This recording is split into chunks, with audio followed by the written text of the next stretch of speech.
Hi,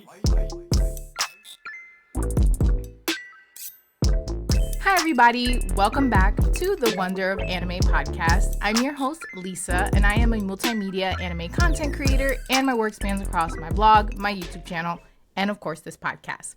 This week, I am so excited. I'm always excited, but I'm very excited for my guest because when I thought of bringing back the show, this was one of the first people that I thought of that I needed to reach out and get on. And she said yes. So I'm very excited that she's here today. So with me today, I have Briana. She is the senior features editor at Crunchyroll, where she edits features by an amazing team of writers and works to elevate cool people doing cool things in the anime community. She also, on occasion, writes a feature or two so she can ramble about how sports anime is good for her mental health. Spoiler alert, it is. It really is. It is. When she's not working at Crunchyroll, she's promoting her debut middle grade book series, In Search of Superpowers, a fantasy pin world adventure, her upcoming release, The Essential Guide to Manga, 50 series every manga fan should know, and her self-published magical girl series, Magnifique Noir. Brianna's currently waiting on more information on Hades 2 and still believes that we'll get that Hollow Knight sequel. We will. One day. I don't know when. It's gonna come. You know what? I still believe in Yuri on Ice Age of Adolescence. I should have said that. One day we'll get, more than that. What was it, a minute-long trailer? And, the random images of, look, Yuri's still wearing the ring. It's good. Where's the... He's here. Where's the movie? Every year they're a little reminder, you guys still like Yuri on Ice? And we're like, yes. I feel like they're here, damn, shut up, fandom. We'll shut you up. 2030. When they took off the Yuri on Ice, I think they took it off the website or something, and the fans went crazy and they were like, we have to release a statement. This isn't canceled. We just don't have it on here. Relax for Joshi's. They were scrambling to make that statement. But Brianna, I'm so happy that you're here because I feel like I had been following you for a while, but before then I would just always see you across my feed. And I'm like, she thinks she me. She talk about my shows. When I saw you posted about Tokyo Babylon, I was like, who's this? Because oh my you're not even talking about no Tokyo Babylon. Because I'm so possessive over my face.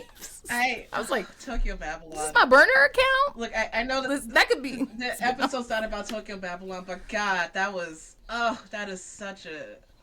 I wrote about it in a manga book, and I went back and reread it, and I was like, oh, I remember this. I remember this pain. Subjecting our, I was like, this is how I know we here. I don't know you, but I know you. If you list this as one of your faves, you're this decrepit masochist, and I'm like, we must know each other. There's no regular person is just oh yeah, Tokyo Babylon. My fate. No one. So I'm I knew that we were kindred spirits when I saw that, because I was absolutely, that's one of my own. So I'm so excited to have you here. And of course, we're gonna to people watching this is no surprise, because the title of the episode is The Wonder of Sk8 The Infinity, which we will absolutely get to. But first, I did want to get a little bit into your work and what it is that entails being a features editor for Crunchyroll. Because Crunchyroll, you think of anime, it's synonymous with Crunchyroll at this point. Yeah.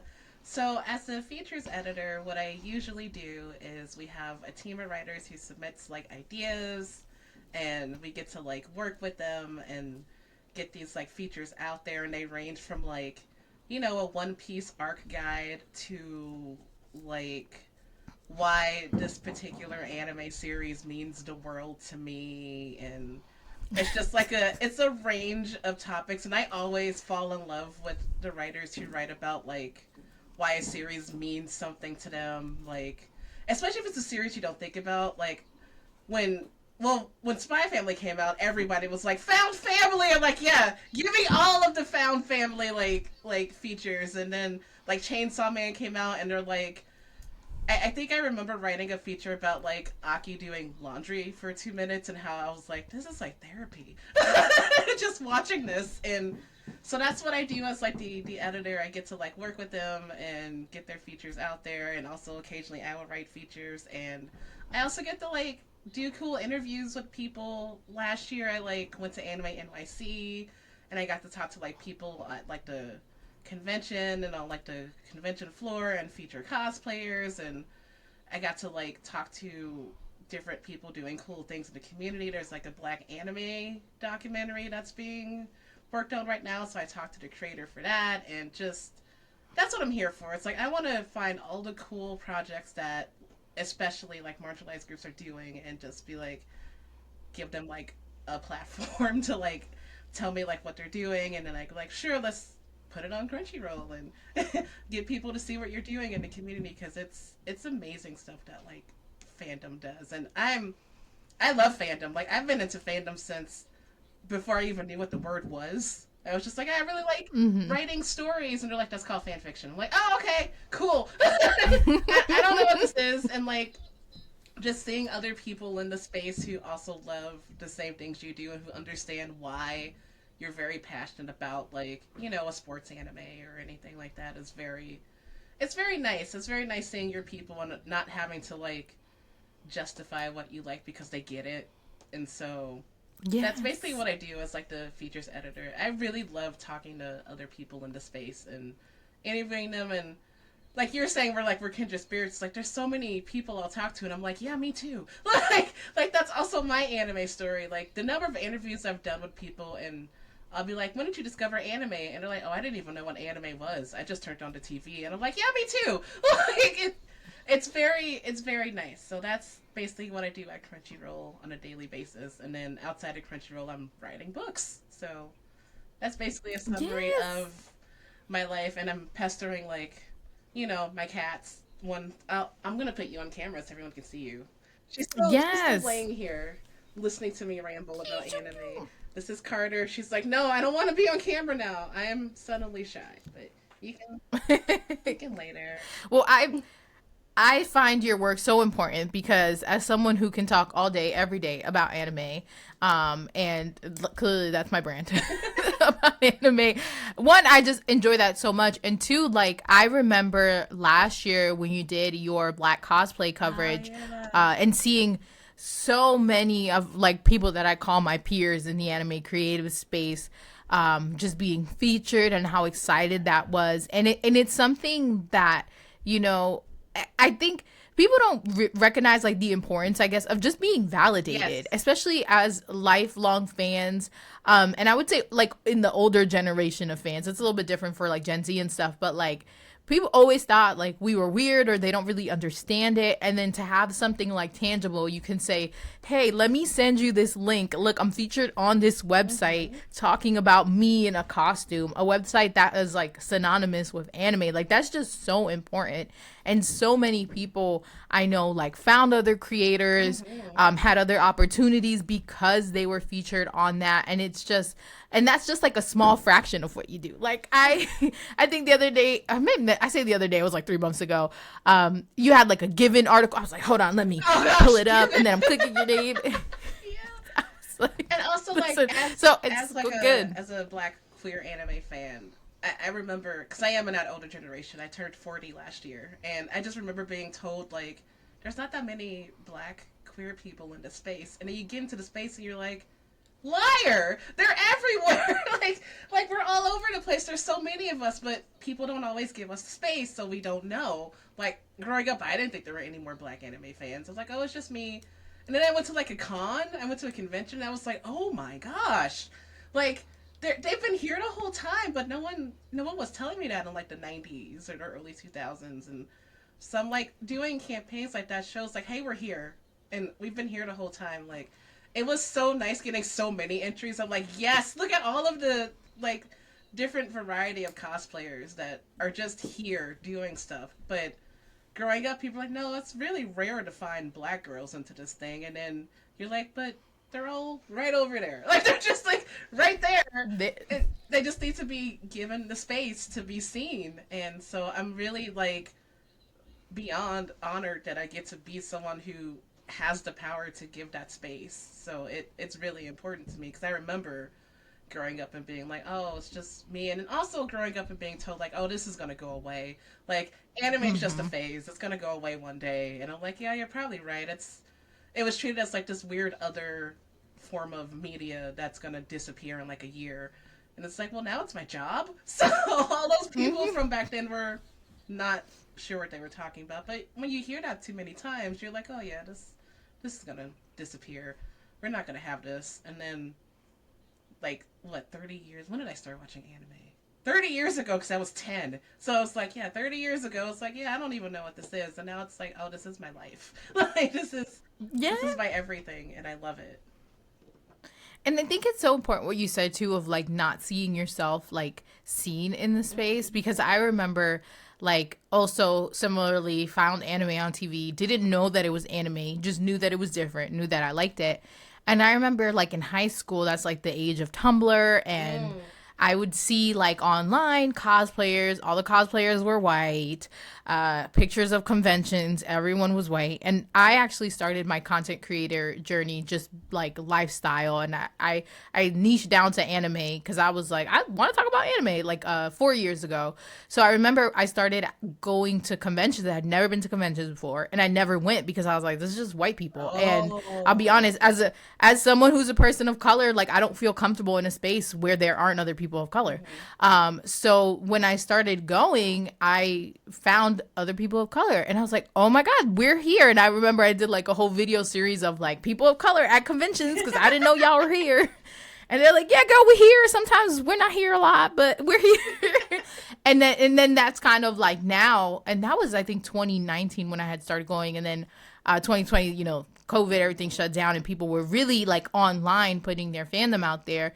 But it's like this is like now, I feel like, especially people getting into anime now, and not, I don't say this in a gatekeepy way, but it's just like you have no idea like the trenches that we were going to, and just being told like your interests are like white people interests, your interests are weird, like no one knows what you're talking about, and you're just like, there has to be other people out there. I'm not alone. And like, who else is shipping this ship? And like every space has an interest, right? Like you could take any form of media or any form of anything and be like, you could easily call that weird, right? Like anything out there that people like and are very passionate about. And it's like, yeah, it's just a form of media that we like. It's like it's the same thing as like in comic books or like TV shows or like dramas and just anything. It's like it's a form of media, and it's so mind-boggling when people are like, I don't understand how you could be into that. It's like, well, it's the same as you being into like the Super Bowl. Like it's the same. Right. It's just another form of media that we like. I talked about that in the manga book I wrote. Like it's a book that I like to read that is full of many genres. That's it. Like there's nothing like different about it. It just happens to be from Japan. And people are starting to get that now, but good lord, back in the day. But that's why I'm so happy that people are getting it now. Like, oh, finally, like I don't feel like the weird person who likes anime. Now I like walk into like a Target and it's just there. And I'm like, oh cool. Yes. They have a whole section dedicated to it. There's the tumblers that you can buy, the glassware. Yeah. Walking into the tides are changing. And just seeing like a dedicated manga section that is like not just a single layer of a shelf. It's like multiple shelves. I went to a Barnes and Noble in the Chicago area like a couple weeks ago, and we went up to the manga section, and it was like it wrapped around the back wall and had like another shelf, and within the middle of it were more shelves of manga separated by like genre because they had so many books. And I'm like, yes. But also no, because I'm gonna spend too much money, but yes. I understand, because my Barnes and Noble too, like having gone there for years, that's seen the transformation, and now it's like this whole separate section, and you have to walk around. You be like this, laying down, trying to see that bottom layer. Like, I know. Who's on there? What is this? Why like over here? One shelf, where you're like, all right, there's my fruits basket, and there's my Naruto, and there's my that's it. That's all I got. But now it's like, oh, there's the light novels, there's the manhwa, there's the like, have an official's blessing, giant shrine, and there's so many. And I'm like, oh my god, where do I even start? It's amazing. It's amazing to see the growth, and I love seeing it. And like, I have nephews whose kids are like already watching anime, and I'm like, I'm like, oh, does she know what Sailor Moon is? And they're like, yeah, yeah, of course. And I'm like, oh, Duh. It's on Netflix. right, like, duh, it's on Hulu and everything, of course. And I'm like, oh, wow, it's not like, sometimes my brain is still stuck in the 90s where I'm like, do I have to explain what skate is? And they're like, it's sports anime, right, auntie? And I'm like, oh, yeah, yeah. Yeah. Okay. Yes. No, I'd love to see the times changing. But since we are on the topic of books, I wanted to get into your books. Because at the time that listeners are watching this episode, or listening, you just put out a book, and it actually comes out the day before this episode. You're listening to it, so I'm so excited. And if you can tell us a little bit about the book, because I'm kind of curious. I didn't like, I'm the I told you I pre-ordered it, but I'm quick on the pre-order. I'm not reading nothing. I just pre-order, add it to cart, and go, and then I get it, and I'm like, what is this about? So I'm excited because I don't know what Pinworld is. So if you can tell us about this, I'm like foaming at the mouth, but I'm really excited. So I'll show the cover again. So it's about four black queer kids, and in their city, an explosion happens by an amusement park they all like to go to, and after the explosion, each kid gets sent an enamel pen, and I will admit that like I never intended to be an enamel pen collector, but oh my god, once I got one, I was like, well, it's over. I'm gonna just keep collecting pens now. So like they collect enamel pens and they get enamel pens that give them superpowers.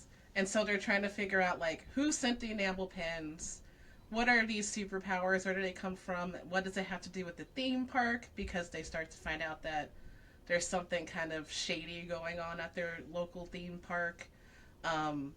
And there's like themes of like, because the power works in like in the sense it's a pen, you can take it off and put it back on, so you can kind of like delegate how you use your powers. And they're sort of powers that give the kids something that they think they're lacking.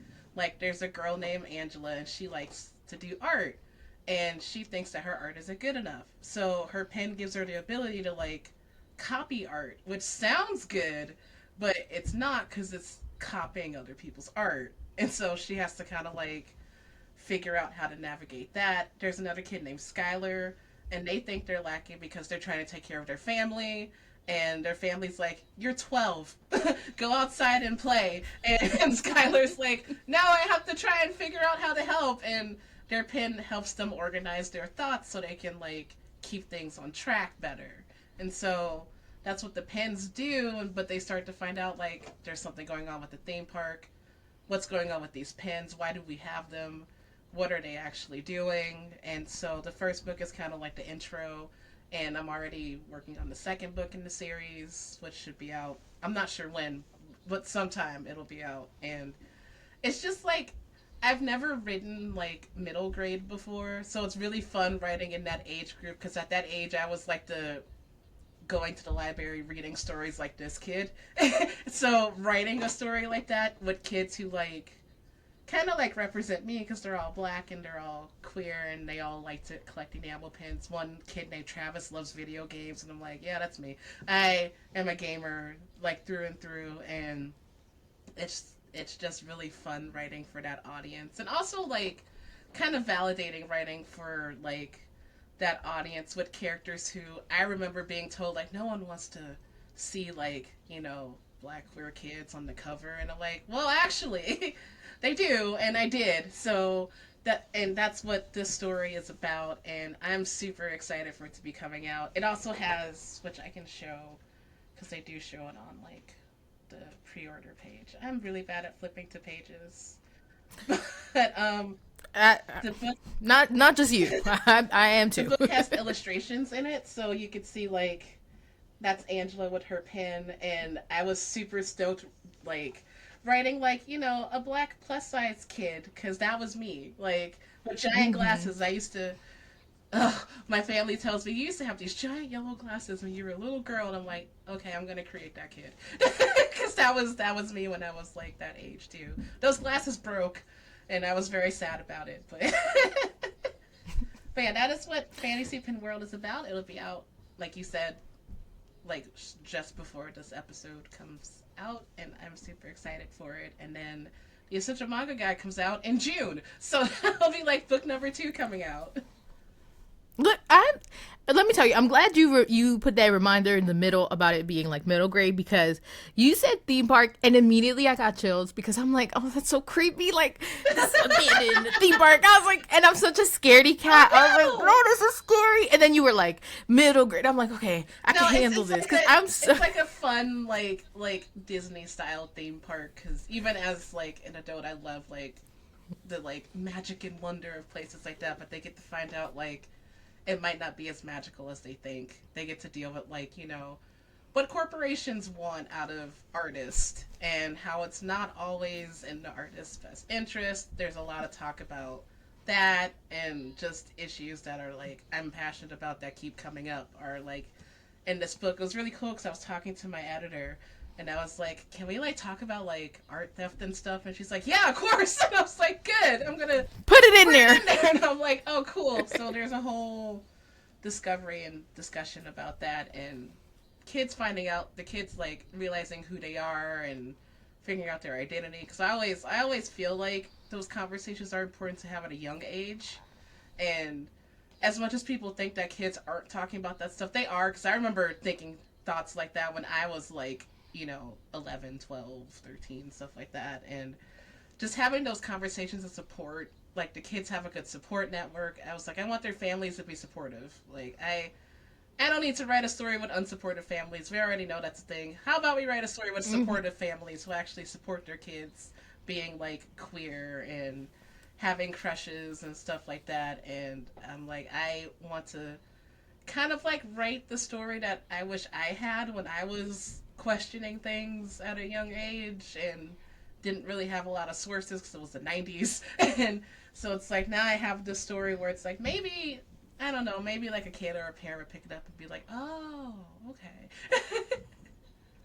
Yeah, and it's just I think it's so important for kids to have this thing. I used to be, this is gonna sound dark, but it's just my job title. I used to be a community educator for a sexual assault and domestic violence crisis center. So a lot of the work that I did focused on like K through 12.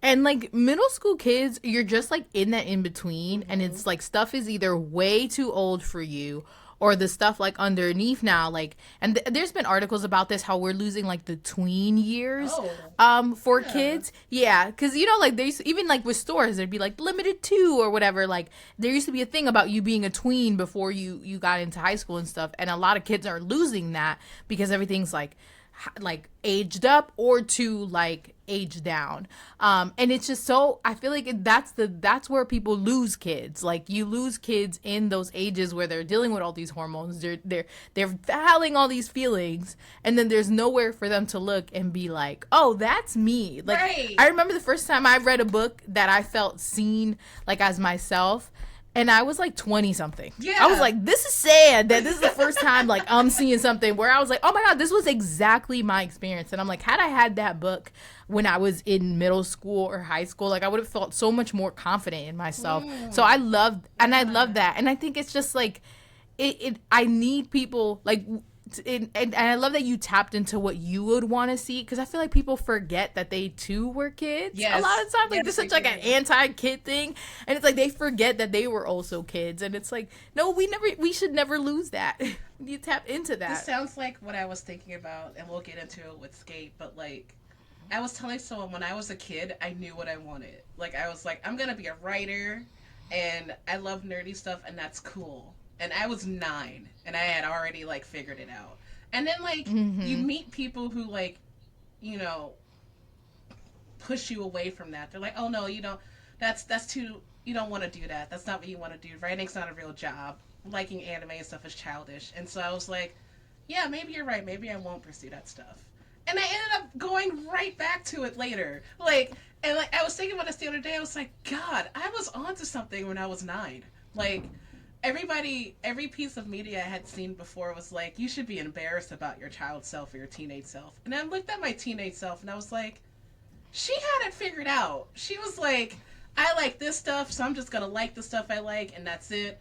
And she was like, I'm going to be a writer, so that's what I'm going to do. And I'm like, if I would have just stuck with that plan, But instead I had this whole period of like, no, I can't do that. That's beneath me because society says it's beneath me. And now I'm 40 and I'm like, oh my god, I'm a writer who likes anime and video games, the same stuff I liked when I was a kid.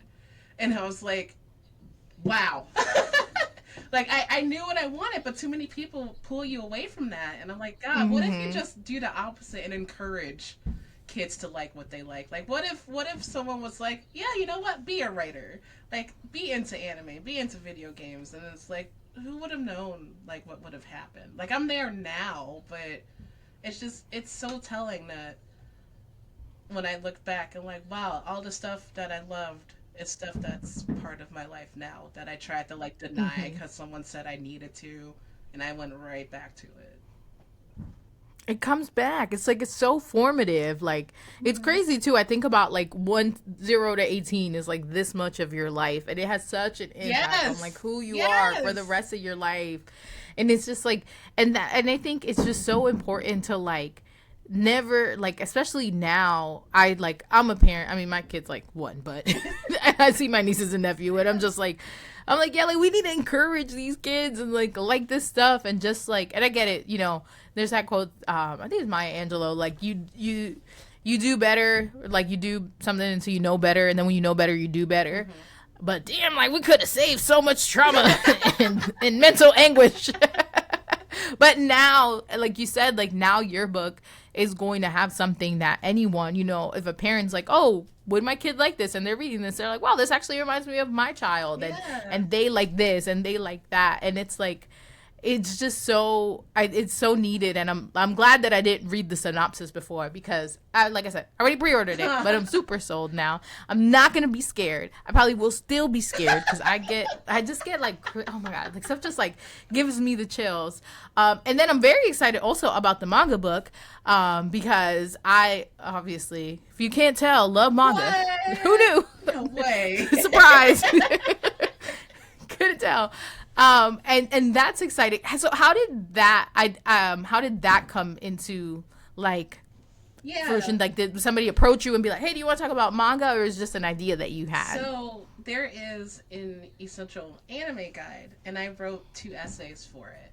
And the publisher for that was like, do you want to write about manga? And I was like, cool, can I pick the titles? And they were like, yes. And I was like, cool. If 50 sounds like such a big number, I was like, oh, whatever. I can pick 50 in my sleep. And then I looked at my list, I was like, oh, that's way more than 50. We gotta cut this down. There's so much manga I like. And the way I approached it was like, I want people to realize that manga is like a viable book category, right? Like, if you're looking for a type of story, you can find it in a manga.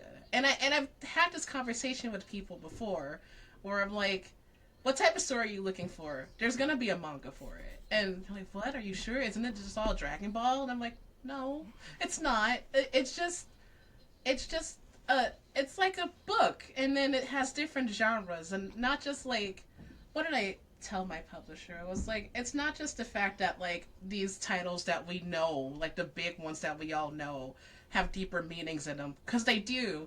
But it's also like, you can get self-help books, you can get autobiographies, you can get romance, horror, you know, just educational, all sorts of books and manga. So I was like, I want to try and have a variety of titles where it's like, yes, we're going to talk about One Piece, but also we're going to talk about Sex Ed 120%, which is like a genuine sex education, queer inclusive manga series that's 3 volumes, and that has research put into it, and like the manga could talk to like YouTubers who talk about this topic. They have like actual statistics, and I'm like, this is a manga, but nobody realizes you can get books like that with manga. When they think manga, they think of like one type of story. It's like, no, it's multiple. Even with like and I'm always telling people too, I'm like, I wish people would realize that there's so much more to like, even like shoujo. Like do you want like a dark, super dark, traumatic story? Read Fruits Basket. And they're like, it's so cute on the cover. Like, yeah, the cover is adorable, but but if you know, you know. And I'm like, I just wanted to have a variety of stories, but also like talk about the history of manga and the fact that like it went through like some trials when it came over here. I remember when it was printed the correct way, when they printed manga so it could be read the American way. So it was like technically backward. And I remember getting manga and like, this feels off. Why? And then they're like, what if we just do it the way it's done in Japan? And we're like, yeah, we could just do that. But they're like, there's so much interesting history and there's so many really great stories. And I remember I would talk to like other places where I worked before I worked at Crunchyroll, and they're like, "I want more queer stories." I'm like, "Go to manga. There's so many queer manga." And they're like, "Are you?" I'm like, "Yeah, they're written by queer people." Yes. And like, Key. there's a whole manga that's like about the first guy to ever have a like religiously recognized same-sex marriage. There's a whole manga for it. There's an essay. He's a gay activist in Japan, and I'm like, "There's manga for these stories," and people don't realize it. And I'm like, I'm gonna write a book, and they let me pick the titles, and I was like, 50 is plenty. And I was writing, I was like, 50 is not nearly enough. I could write like 5 sequels to this story. We're gonna get into the most exciting, the main part of this show, and we are going to talk about one of your favorite anime, Yes. which is Sk8 The Infinity. And I always like to start off this section with giving my background on my relationship with the anime, because there are some anime that guests are bringing to me that I haven't watched. I have actually watched Sk8 The Infinity. Okay. And it's funny because my relationship with it was, I saw it last year. I think I had started it. I don't know when I started it, but I started it and then I didn't like complete it. And then when I was pregnant and we had just got a house and I was like, nobody's letting me do anything because I'm pregnant. I was like, I'm just going to sit and watch, actually here in my basement, because we didn't have a TV set up, but it came like with a projector. That's what's behind me, a projector screen. And I just finished, I think I had only watched maybe like 3 episodes. So I had the rest of the whole anime to watch on this big projector in my feels. And it was everything I loved. I immediately was like, oh my God, I love this. And I fell into what has been a heartbreak for me that has happened to me with Yuri on Ice as well, is that as we talk about manga, I'm somebody that the minute I finish something that I love, because I'm always anime first and then manga. It's very rare that I have... It's very rare that I have, because if I'm reading a manga and I hear that the anime is coming out, I will stop reading it and watch the anime, because my logic is this: no matter how great the anime is, the manga is going to be 20 million, 30 million times better, almost all the time. And so I was like, the minute an anime is over, I'm like, yes, give me more. Where's the manga? They said, no, Lisa, there's no, this is an original anime. You are only going to find doujinshi out there. There's no manga. And I was devastated. I had to resort to following Instagram accounts that posted fan cams of Sk8 Infinity, because that's the only thing I could get. So the same thing happened to me with Yuri on Ice, and that was devastating. I consider that a canon event in my life. But yeah, so that's my relationship with Sk8 The Infinity. I absolutely loved it. But you're on today. I'm counting you the expert. Oh, even if you don't feel that way on the show, you're the expert in Sk8 The Infinity. So if you could tell us, what is Sk8 The Infinity for those who don't know or aren't familiar? Okay, so Sk8 The Infinity was directed by Hiroko Utsumi. Fans might recognize her name from Free, which is the swimming anime that came out. The anime adaptations of Banana Fish, and currently airing Buchigiri, which is on like, as of recording this, they're only on like episode 3 as of like this week. She does a lot of original anime, with the exception of Banana Fish, because that was an adaptation. It was animated by Bones, which people will recognize from like My Hero Academia and Bungo Stray Dogs and things like that. Sk8 on paper is about there's a boy named Reiki. He really likes skateboarding, as hinted at the title. He meets a boy named Longa who transferred to Okinawa. He used to live in Canada, but his father passed away, and Reiki introduces him to skateboarding. He takes him to a place called S, which is underground skateboarding, which sort of looks like a Mario Kart track with skateboards. Does it make sense? Doesn't matter. It's vibrant and fun to look at, and it turns out Longa is good at skateboarding because he snowboards. So he's got some, you know, connections with that. And it's basically about them skateboarding and having fun and stuff on paper. And then when you watch it, like most sports anime, there's a bunch of other messages you can take from it. For me, the biggest message is that it's okay to like things. Like, it's okay to just have fun with a thing. You don't have to turn it into a bigger thing if you don't want to, which in 2021, which is when this anime came out, was like the thing I needed to hear because 2020 happened. And my mindset was like, everything you do has to turn into something because it's the only way you're going to survive. Because 2020 was a hot mess. And then in January, Sk8 came, and the whole thing is like, you can just have fun if you want to. I mean, we'll get into some other messages I take from it, and like why Reiki is like my favorite anime, one of my favorite anime characters of like all time, and it hit in a way I wasn't expecting, which is why I got so attached to it. I love sports anime, so I'm used to like the sports anime kind of formula. But something about Sk8, it became my comfort anime. So like anytime someone wanted to watch anime, I was like, we should watch Sk8. I watched it like 10 times. And I'm like, every friend who wanted to watch anime is like, have you seen Sk8? We need to watch it. It's just gonna make you feel good. It's just gonna make you feel good. You're gonna have fun watching it. And it's a, quick 12 episodes. Yes, 12 episodes. And then you'll just feel better about yourself. The characters are fun and dynamic, and it's just vibrant and like visually satisfying to watch when they're skateboarding. It is over the top wackiness. Like, there's things they do on the skateboard where you're like, yeah, you can pull that off, and there's no way in hell you can pull that off. You can't skateboard off the side of a cliff and then like on like a Sonic the Hedgehog loop and then fly in the air and land perfectly. You can't do that, even if you're a teenage boy. You can't. But you know what? It's anime and we're having a good time, and yeah, so that's Sk8 in a nutshell. And I feel like the creator loves doing this because even like with Free, there'd be like swimming, but it's like super intense visuals while they're swimming. And I have not been brave enough to watch Banana Fish because I've been told that it will break my heart. So I'm like, I don't want to watch that one yet. But if you're watching Buchigiri, that one's also like wild, over the top. It's like the most visually colorful anime I've seen in a while. It's just wild antics with, she does characters who like when you see them you're like, you can instantly tell what their personality is. Like, oh, there's the wild green-haired pierced character in Buchigiri, and then you think and then she'll like have a twist because it turns out he's really silly.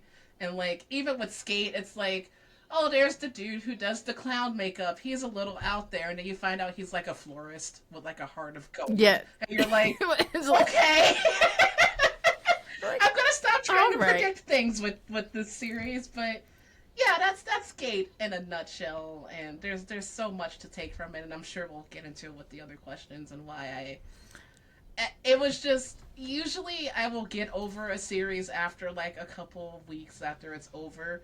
But to this day, I'm still like, Sk8. Like, they announced the OVA, and I'm like, hell yeah, more Sk8. We were waiting. And they only showed us an image, and I'm like, yes, we're back. Yay! We're eating for months off this one image. Like, they won't have an update for like 2 years, and I'm like, at least we got that image.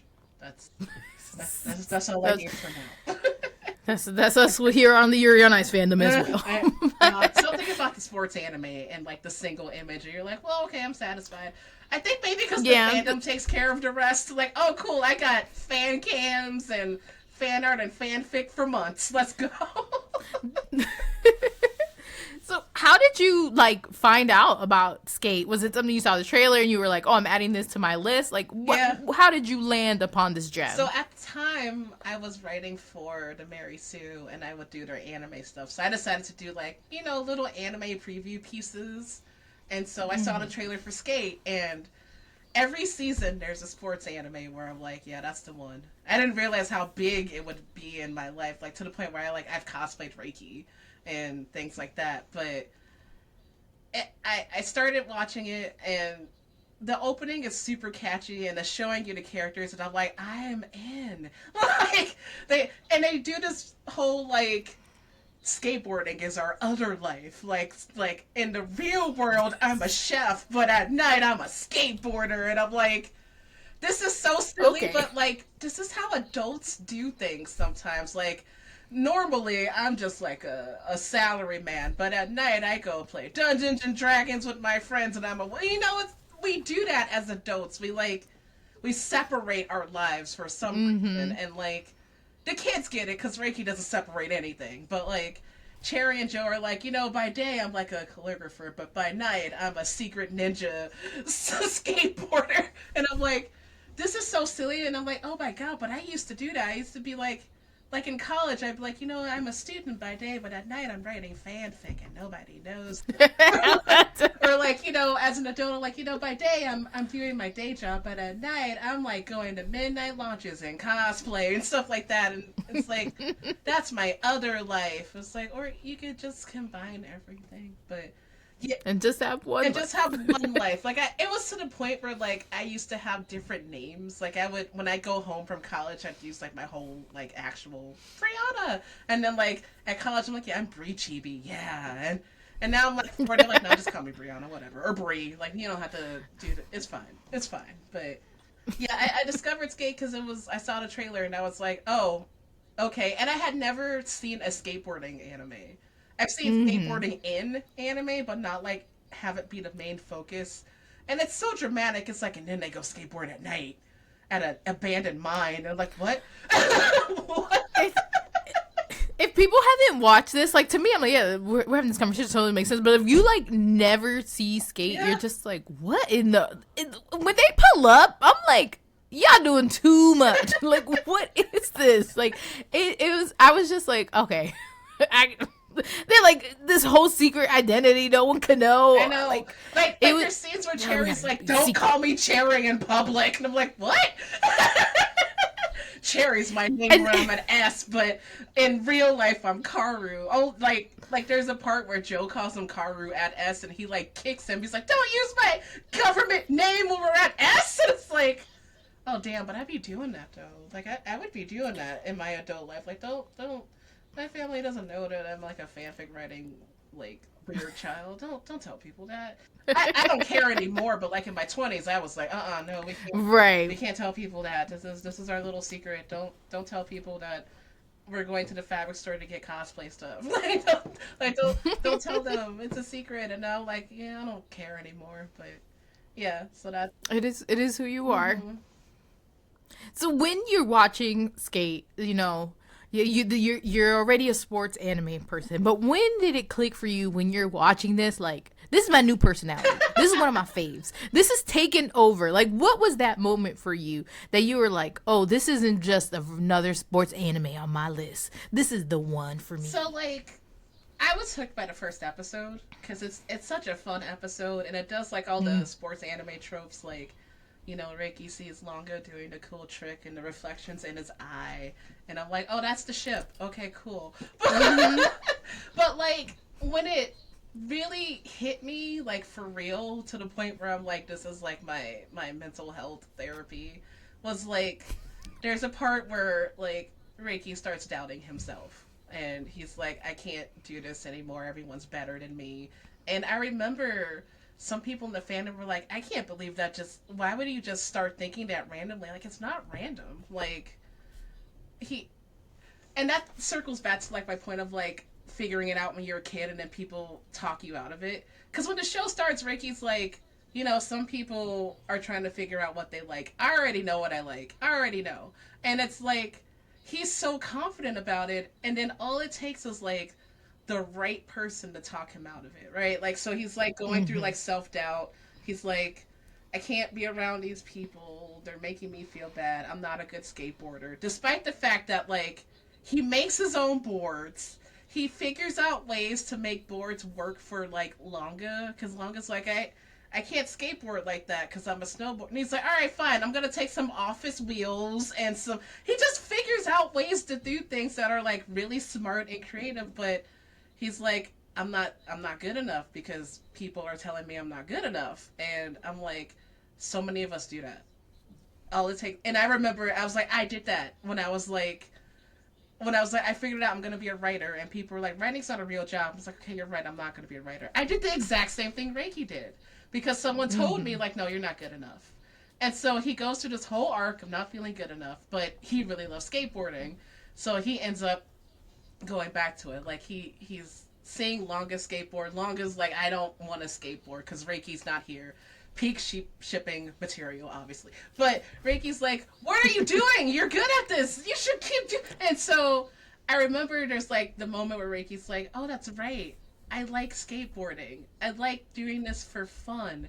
And I'm like, I was at a point in 2020 where I was like, everything you do has to be worth something. You can't do anything for fun. You have to figure out how to like monetize everything you do, otherwise you're not going to survive this year. You can't have a single thing for fun. And I remember the thing I finally did for fun was like I bought Animal Crossing for me and my wife, and that was like the thing we did for fun. But we've had such a long conversation that was like, you should feel bad for wanting to have fun with this. You should figure out like, because I'm a writer, right? So like everything I buy that's like media, I could figure out a way to make it into like content. And I was like, what if I have something that's not for content? You're like, no, you can't do that. Everything has to be for content. And then Sk8 happened. And it's like, well, what if you don't need everything for content? Like, and so he decides to go skateboarding again. And I remember the moment that really did it for me is he goes up against Adam. He loses. Like, Reiki loses the race, but everybody acknowledges him because he did such a good job. And he had so much fun doing it. And it didn't matter that he lost. He was smiling and laughing. He's like, skateboarding is fun. And I'm like, wow, you really can just have fun with a thing. You don't have to make it into like anything bigger, which is the thing he said in the first episode. Like, I already know what I want. This is what I want. And then by episode 11, he's like, yeah, that's right. That is what I want. And I'm like, wow, what if we were right? Like when we say it the first time, like what if we say it the first time and we're like, yeah, actually, I do mean this. And the other part that really like got me is everybody comes to Sk8 with like other, you know, I'm Snow, I'm Cherry Blossom, I'm Joe. Reiki goes to Sk8 as Reiki. He doesn't use an alternate name. He's in a school uniform and he's like skateboarding and they're like, when he like outsmarts Adam and everyone's like, yeah, Red, go. And he's like, my name's not Red, it's Reiki. And it was like, he's actually using his real name. He's himself the whole time. And I'm like, this is the show. Like, and like, I don't think I realized it at first until I was like, I really need to cosplay Reiki. And then I was like, oh my god, this is the show. This is the one. And it was like, that moment was very like, it was satisfying to watch as a creator. Because I'm like, we live in such a culture that's like, I would pick up something random, like, oh, maybe I'll learn embroidery. And someone would be like, you know, you can embroider and sell that and make money. And it's like, what if I just want to embroider? Like, what if, right. What if I don't want to make money? But my brain was on survival mode. And then January happened, Sk8 happened, and I was like, wow. Like, what if I don't have to just survive the whole time? Like, what if I could just enjoy things for the sake of enjoyment? And it ends up helping, like, all the characters. Like, Longa's grieving because he lost his dad, so he's forgotten how to have fun. And then he learns how to have fun. And yes, the race is outlandish and there's no way you should be racing on this course. But he's like, oh, right, I like to have fun. I'm like, you're falling to your death. And he's like, and when he, in the last episode, he wins his race against Adam, he doesn't care either. He's like, oh, did I win? I was just having fun. And it's like, wow, what if we just have fun? Have fun. Yeah. It is a good message. And I feel like, not just like in the anime space, but like everything is like, get a side hustle. I know! You can't, dude, get money.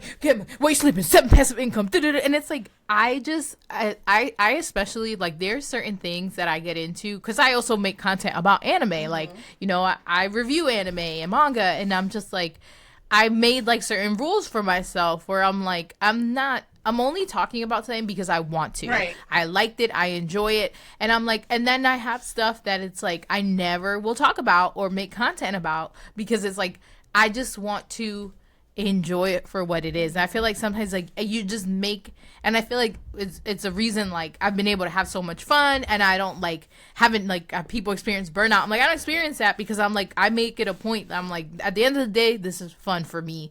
But he's like, you really can get in your head, whether it's like financial or not, and like overthink things that you do or like end up hating it. And I love that this was like the monumental moment for you, because when I was watching it, and to me, what struck out to me was like that Reiki's the main character and he's not the best, and like that's okay. Yes. And I feel like every show it's like, no, their journey to be number one, to be the best, and it's like you're not always going to be number one, and that's fine, and you never get to see where that's fine. It's like you're number one or you're the failure. Right. And Reiki's like, it's like, I would think of like, people always use this analogy in the music industry. Like, there's so many ways to be in the music industry. Like, you don't just have to be a singer. Like, you can be a writer or a producer, but people only just see the singing. And I felt like that, like in Sk8, where I was like, oh yeah, like you can just be the one who has all the knowledge and know make the boards for your friend,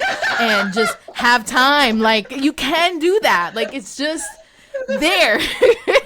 Like, I really appreciate that. And I feel like this kind of gets into our next question, but I know you can, I'm sure you have other things too, because you mentioned, I didn't know this until you just said it, but you said you've seen Sk8 a lot of times. I have. I've seen it a lot. It hasn't been out that long. It's not. Granted, it is short, but what is it about Sk8, aside from what we talked about, where like you can just watch it again and again? Like, is there a certain factor for you that makes it so that it's your comfort anime that you're able to just click it and put it on? I mean, besides the fact that I really love the characters, and like, there's something, and my wife pointed out too, she was like, when you are in a bad headspace, you like to watch familiar things. So I'll like rewatch episodes of things that I've seen, like, because I know what's gonna happen. And Sk8 is like it's sort of like that. Like, I'm just gonna watch Sk8 again because it makes me feel good. And I don't know, something about knowing that the end message of the show is like, it's okay to enjoy things. It's like, even when I get to that like stretch of like angsty episodes, I'm like, but I know it's gonna be better at the end. And it makes me happy. Like, it puts me in a happy mind, like, set to watch a thing that's just constantly like positive. Like, even when it gets to, like, the sad part, it's like, I know it's gonna get to the part where they're like, we're friends again. They're not talking. I know, the 4-episode breakup. Yeah. But it's like, that was too long. It was very long for a series that is 12 episodes, and it's like, that was like a very long chunk of time. But just getting to, it's kind of like a reward. Like, oh, I know episode 11's coming, where they're doing like the new DAP, where they're like,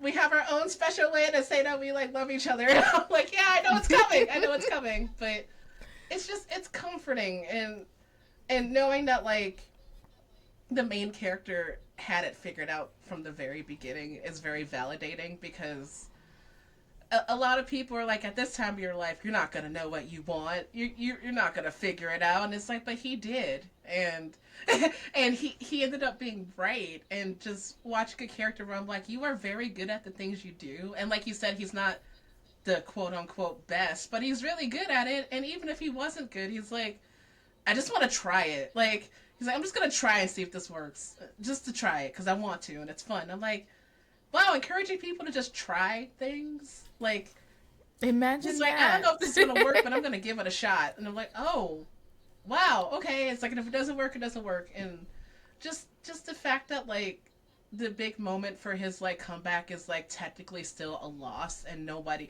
not just him, nobody cares. They're like, yeah, Reiki, and I'm like.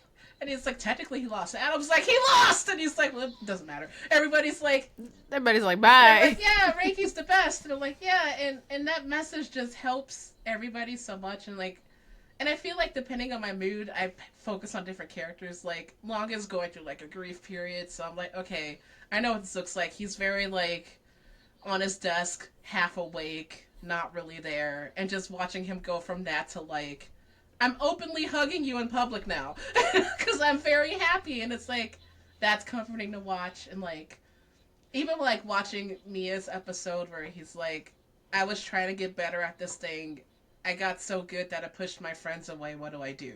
And it's like, oh wow, that's a lot to go through as like a teen. Is he a teen? He's like 12 or 13, whatever. But He's a tween. yeah, and I'm like, but that's really like something important to see. It's validating, especially as like someone in a space where you're almost constantly told that there's something like wrong with the space, or like you can't make anything out of the thing you're doing.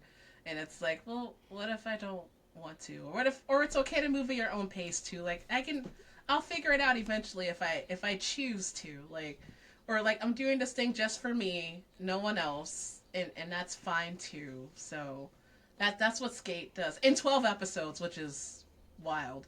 Who knows what the next batch of content will offer, but that's why it sticks out, and why I just, if I'm in that mood of like I need validation, if I'm not watching it, I'm like, oh, I know somebody's got some Sk8 fan art I could look at and be brought back to that place. Like, oh, the happy place, or somebody like shares a magazine cover where they're like eating ice cream together, and I'm like, yay, I'm back in the happy place. So that's why. That makes me so excited. I'm like cheesing because I love when people talk about anime that they love. So hearing you talk about it, seeing how happy that makes you, like, makes me happy, because I feel the same way about like my comfort anime. Mm-hmm. But in talking about Sk8, what is, you're in the fandom, you see in the fan stuff, what is something about Sk8 that you think, whether it's the characters, the plot point, that people are always getting wrong about the show?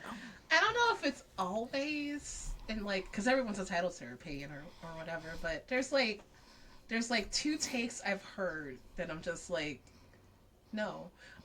One is you said that so politely. Like, you're just like, no. So like, one, and I've tweeted about this one. I remember seeing takes of like, what was it? Like, Adam is the only character you can read as queer, and I'm like, no. I'm not even saying that from like a fangirl perspective. I'm saying that like Manga has a conversation with his mom about someone he likes and he blushes about it, and he's thinking about Reiki. And I'm like, to me, my headcanon is like the entire cast is all flavors of queer. But like, just to be like, there's only one character you can have as like the queer icon of this thing. And it's like, well, first of all, it's all up to interpretation to us. But second of all, you could do that with any of the characters. Like, and Manga was the one for me. Like, I'm watching this boy fall in love with this redhead, and then they stop talking, and like, he's literally like, I feel nothing. Like, without this one guy I just met, I feel absolutely nothing. He's like racing against Joe, and he's like, why am I even here? I don't, like, he's like, I can't even hear my heartbeat right now. And it's like, Jesus Christ! The angst. Like, as soon as he sees Reiki, he's like, oh, right, I'm skateboarding. My heart's beating again, and, like, the world has meaning. And I'm like, that is the biggest sign of a crush. You might as well give them the Sasuke and Miyano, like, explosion of colors whenever they're around, right? But, like... I love this. But, like, for some reason, like, this person was like, it's only Adam. And I'm like, it's not just Adam. It's not. But you're entitled to your opinion, but for me, I'm like, Manga was just right there. But, like, all of them, too, which leads to the second take. I remember when episode 6 came out, and people were like, oh, Reiki has a crush on a girl. I guess he's not gay. And I'm like, bisexual and pansexual are right there. Sorry, I didn't know there was only one way. I know. I'm like, but fandom does that so much. Whenever someone like has a hint of like, I like the opposite gender, they're like, oh well, we're not gonna have our queer rep now, and it's like, oh my god, there's queer reps that like opposite gender. Stop it. But also, as people pointed out, his pickup line was the same thing he did with Blanca, which was like, do you like to skate? I'm like, oh yeah, that's the same thing you told Blanca in the first episode. But like, I'm always, as like a disaster buy, I'm always bummed out when fandom's like, I give up on the queer narrative because the boy said that the girl was cute. And I'm like, oh my god, guys.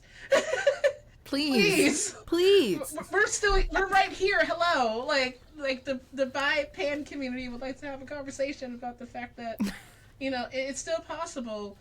Not to mention that, like, his whole arc is like, he had the fight with Longa, and he's laying around his house, and his little sister's like, "What's wrong with you? Are you okay?" And he's like, "You wouldn't understand. I'm just mature." Like yeah, and he just loses all life in his eyes too when he stops talking with Longa, and Longa's watching my favorite like rom-com like trope happens where Longa's watching old videos of Reiki when he was young. Oh my god. And he's like, he looks exactly the same. And he's like in his room looking at old videos, and I'm like, oh my god. The old video's probably like 2 weeks old. Like, and he's just like, his mom is like, he's not here, but you can come in and wait. And he's just in his room looking at old like it's like Nickelback. Look at this photograph. Like, oh my god. And I'm like, they really did that, huh? And okay, cool, and fine. And it was perfect. And it was beautiful, and that's why like the whole cast to me is queer. Like Cherry and Joe are an old married couple. They just are. Please. Like, the fact that they have the wine glass clinking scene, I'm like, okay, you have validated all of my ships in this show. Thank you. Thank you very much. But, yeah, those are, like, the two things I see. Just, like, whenever we have, like, queer discourse about series, and then people are like, this is the definitive answer. It's like, it's not. There is no definitive answer. The show didn't give us one.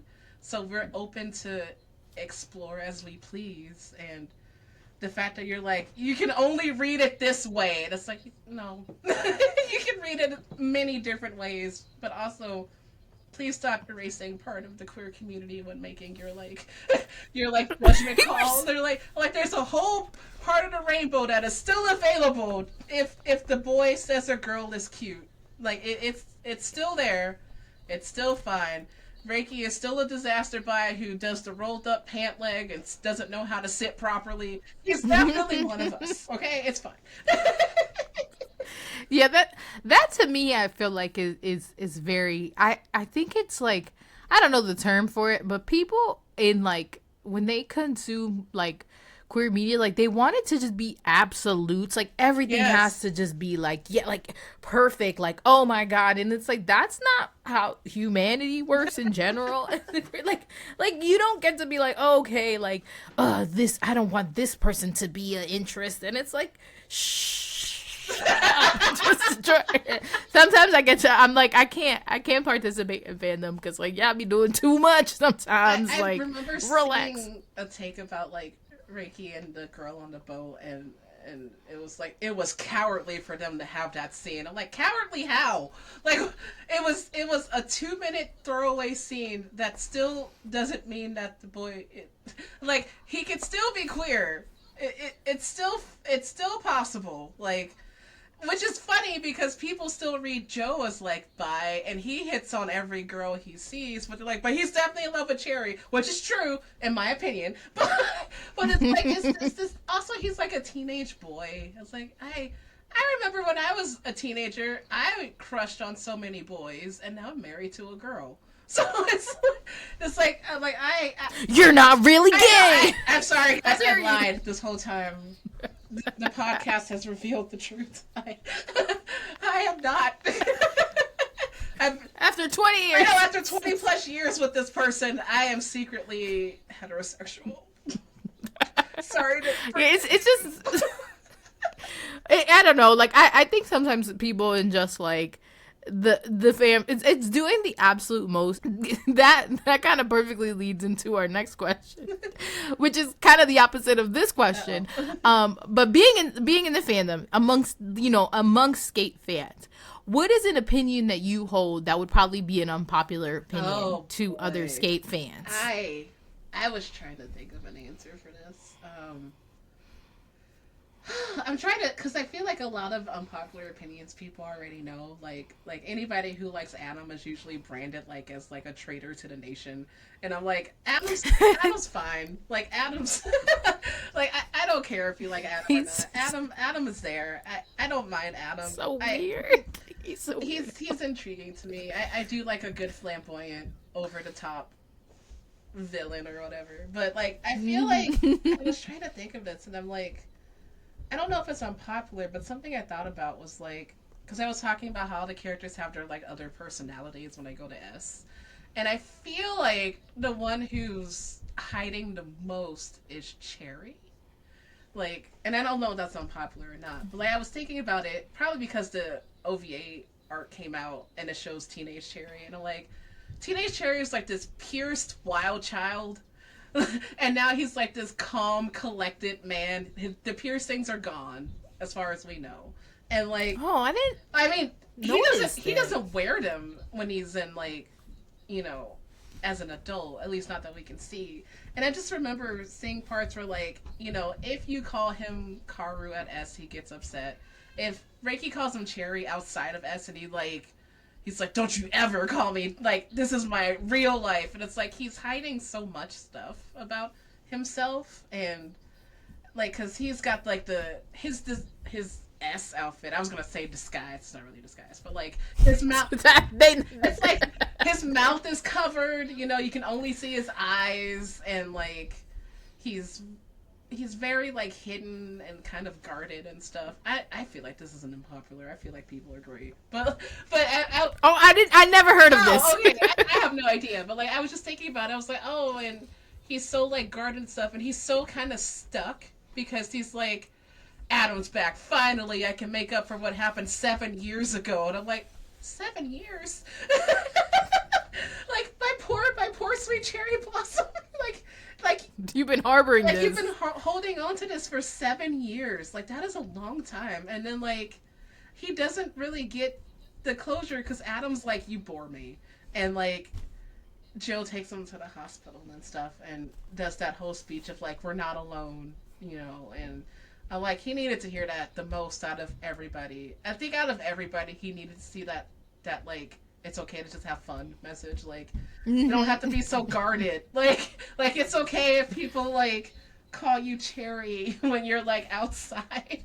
Like, but I feel like that's like something all of them kind of need to know, but especially Cherry because he was the one who was like, Cherry Blossom only exists at S. Don't call me that, or like, don't call me Karu when we're in S, and like he's so like guarded, and like even his wardrobe is so like relaxed, and like I'm a respectable adult, which you know he is, but it's like, oh man, you need to just kind of loosen up a little bit. Like it's okay that like you like to go skateboarding at night. It's fine because like Joe has his disguise too, but not to the same extent. I feel Right. like you're gonna recognize this buff dude no matter where you are.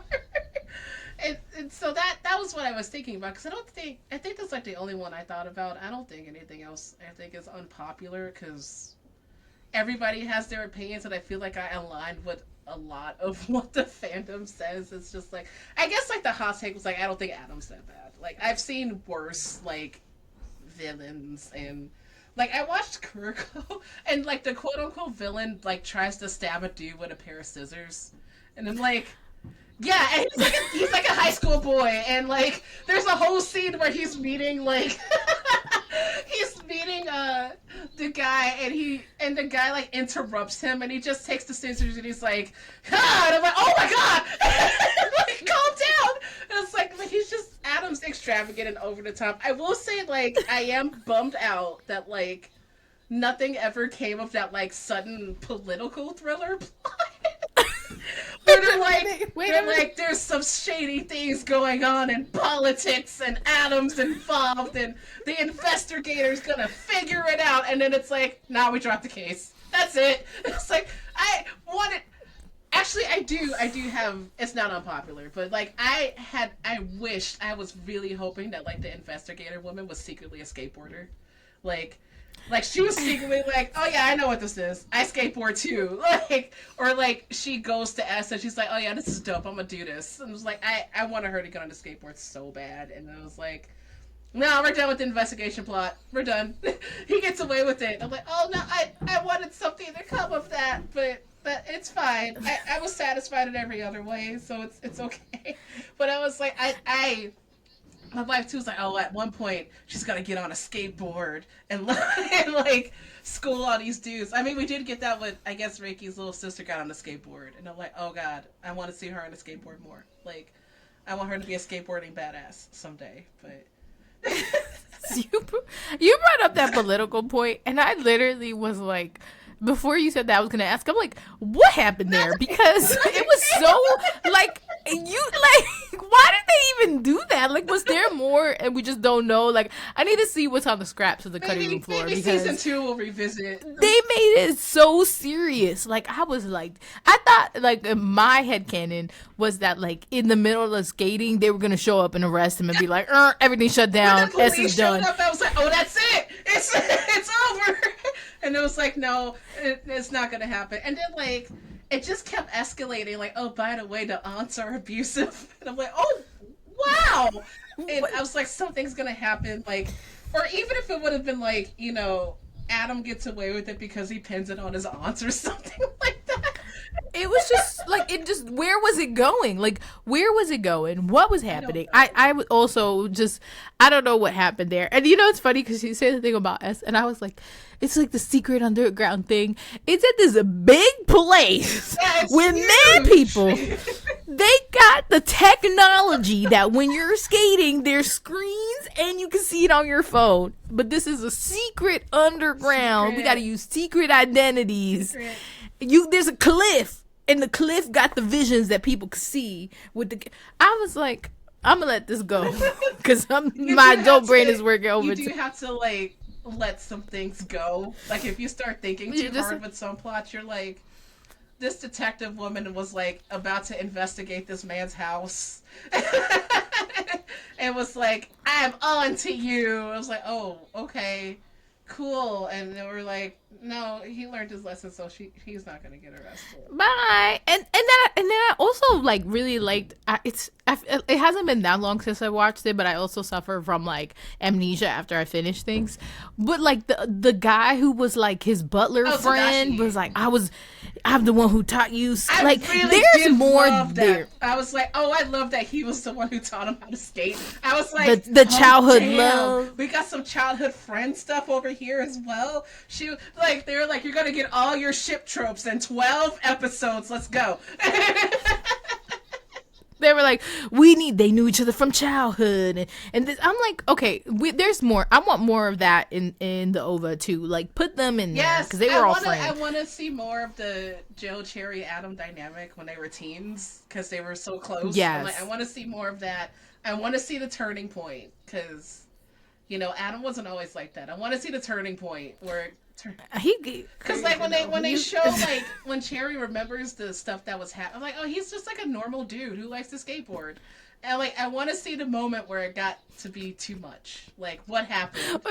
Like just imagine that moment. They're like, he laughs weird, and Joe and Cherry are like, we got like.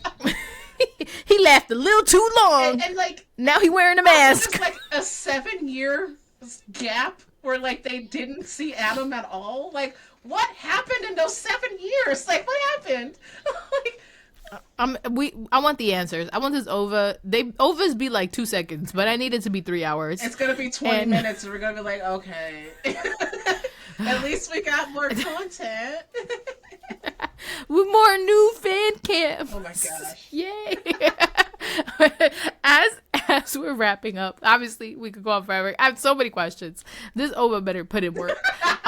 When you think about Sk8 as a whole, obviously it came out a couple years ago. We got the OVA, and it's not that old. But when you think of its legacy, what do you think it is? If you could narrow it down to one thing or a couple things, like what do you think is something that is going to live on from Sk8 or is already living on? Because it's kind of like 3 years old at this point. Yeah, and it's like 2021 wasn't long ago, but I guess in like media terms, that was like 3 years ago, and that's a long time. But those years were also really like, they were like pandemic. I know! Years. You know, there wasn't no regular years. Which also, like, there's certain...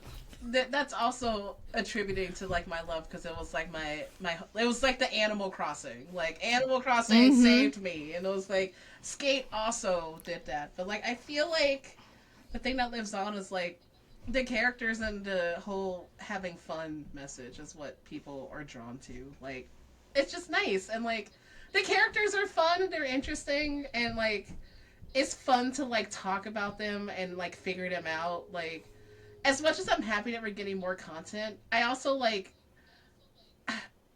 I'm worried that like we're gonna get answers to things that's gonna be like, oh no, like no, I should have never known right, like this. oh no, I shouldn't have known that this is the reason or something like that. But I'm still excited for more content. But I don't know, it's something about the characters, the character design, the way they act, like their personalities are very likable. It's just like really hard not to like anybody. They're so fun and like personable, and they're just like going through stuff that's like relatable in ways you don't expect, because it's like, yeah, on the surface this is a weird Mario Kart skateboard track we're going through, but then you like dig through and you're like, oh man, Long is grieving. like he's grieving, his dad's gone, and like he doesn't know how to have fun anymore. It's like he knows how to do things, but he just doesn't know how to have fun, and that's really sad. Like, oh, I forgot how to have fun and how to enjoy things as a teenager, which is the years they tell you you should be having the time of your life. And he's like, nothing has meaning anymore. And just like getting that like constant validation, like fun, it's fine to just have fun. And Reiki writing it on the back of his board, like just it's fine, man. Just have fun with it. If you win, fine. If you lose, fine. Just enjoy it. And like, as much as like the shipping and everything lives on, because it do, and I'm part of that space too. Every time I think about Sk8, I'm like, oh, it's my fun validation. Like, oh, it's okay that I bought some coloring books and I've just been coloring and coloring books just for fun. Like, it doesn't mean anything besides, or rather, not that it doesn't mean anything. It's that it's enough of a reason to just want to have fun. Like, it means everything to just have Yes. fun. Like, it's fine if your reason is because I want to. Like, it's fine if your reason is like, because I just want to have fun. Like, that's it. Like, it's nice. And like talking about that, like, because and because I posted on Twitter, like, I lost my dad a month ago, and like lately we've been like, we got to do stuff that's just fun. Like, we just got to have fun with things. And so we literally bought coloring books because we're like, you can't do anything besides color. You can't do anything else with this besides color. So we've been coloring and watching like anime and randomly Grey's Anatomy because I haven't watched it before. I'm on season 4. Oof. It's Oof. wild, but like we're like, we just need to do things that are fun and like not for any other reason. And we realized like we would have breaks in between everything that was happening, and we're like, well, it's not really a break because in a couple of days we got to go back into it.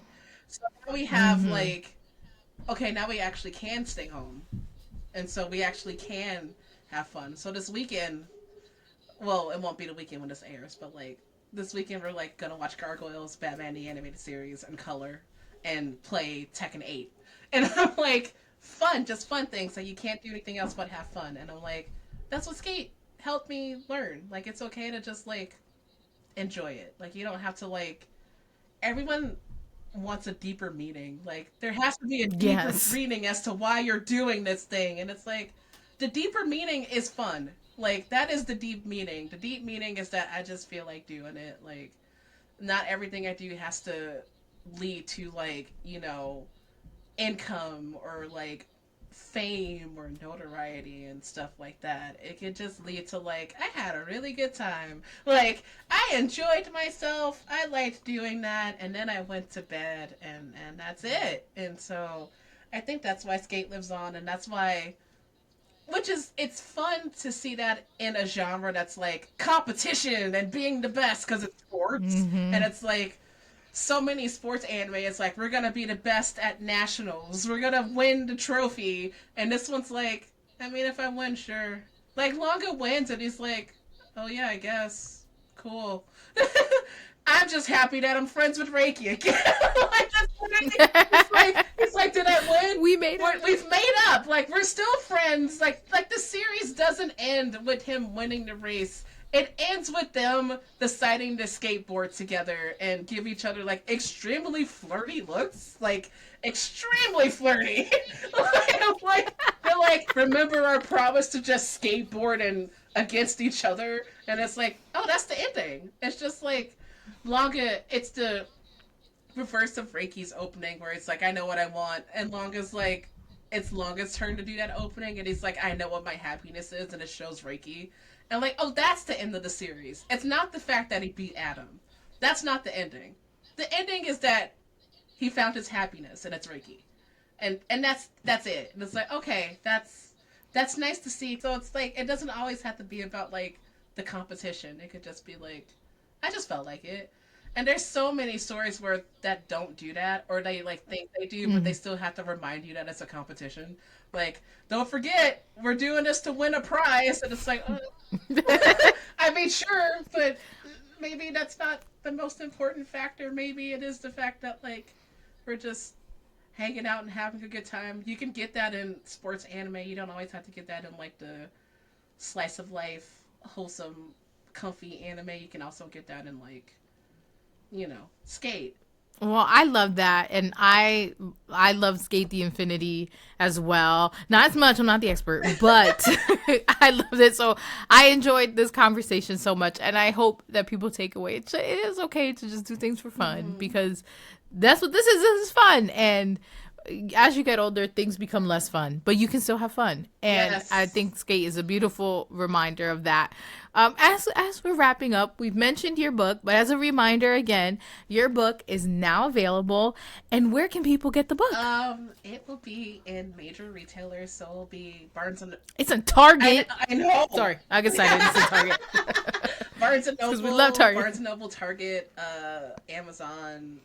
It's gonna be all over the place, which is the first time I've had a book just all over the place, so I'm extremely excited. I'm gonna do the thing where you go to the bookstore to find your book and then you like take pictures. I'm gonna do that. Absolutely. And do video. Yes. Like I have a plan. Tuesday after work, like, we're going to Barnes and Noble, we're going to Target, let's go, let's get these videos so I can be like, and my book is here. So yeah, it'll be at all major retailers, which is wild to say, but it's extremely exciting. It is exciting. And then your manga book, is that available for pre-order? Is there a date when it will be?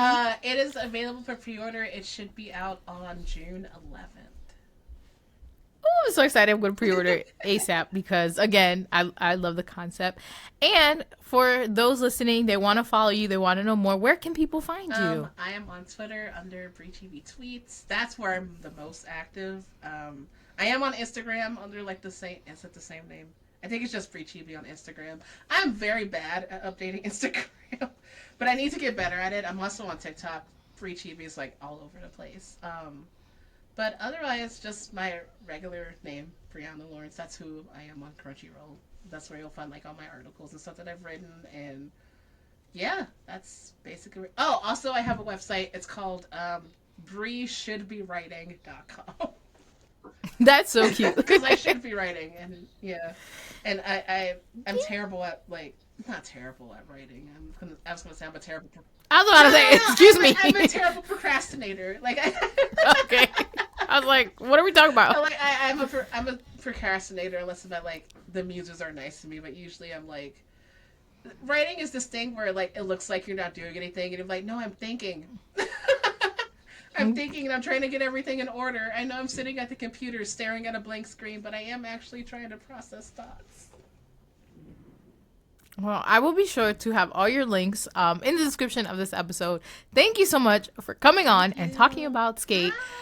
This has been, again, so much fun. And for those listening, you can leave a review if you like this episode. Be sure to tell somebody about it, tweet it, thread it. I don't know, girl. Like I've been telling people at the end of every episode, go to Walmart, put it on the bulletin board. I'm going to do that. I promise. I'm going to take a picture and put it on because that's been my new ending every episode. But thank you guys so much for listening. And you'll see us, well, me, on the next episode. Goodbye.